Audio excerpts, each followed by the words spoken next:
Hey guys, how are you all? Today I am going to show you how you can turn on safe mode on your Samsung phone. It's very easy, but before that, let me quickly tell you its benefits.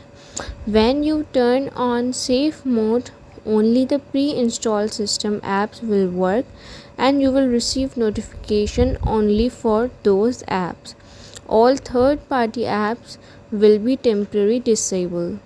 People usually turn on safe mode when their phone is lagging, hanging, or if they suspect that a specific app or virus is causing issue. This helps you identify the problem easily.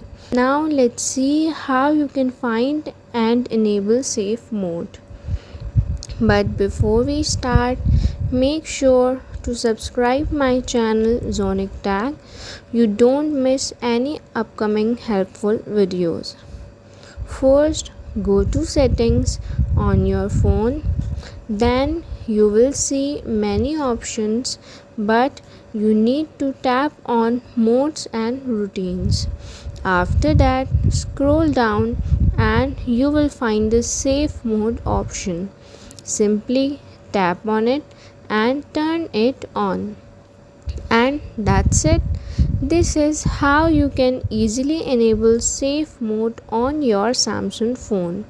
If you found this video helpful, stay connected with Sonic Tag for more useful tag content. Thanks for watching.